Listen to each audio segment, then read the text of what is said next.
Assalomu alaykum. Bugun navbatdagi operatsiyamiz. Bemorimiz Tojikiston Respublikasidan, Dushanbe shahridan. Bemorda bo'yin sohasida dischura, ya'ni 3 ta katta. Bemorda mielopatiya, ya'ni 4-chi, 5-chi, 5-chi, 6-chi, 6-chi, 7-chi umurtqalarni dischurasi bilan bemorda chap qo'lda uyushish, kuchsizliklar bor. Bemor yaxshi yura olmaydi, bosh aylanish, bosh og'rig'i, shunaqa shikoyatlar bilan murojaat qildi.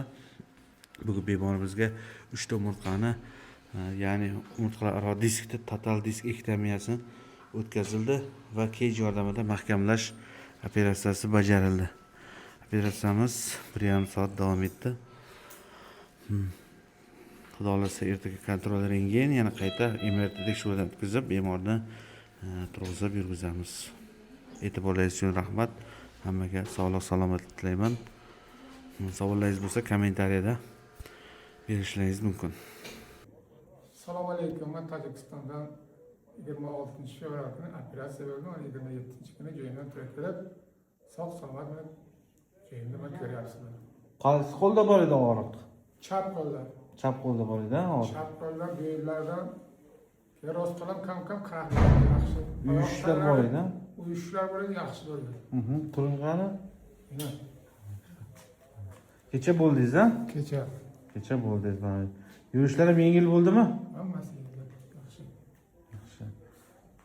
Qanchadan beri qiynalib yurgansiz bunday? 3,5 yil bo'ldimi? 3,5 yil, ha?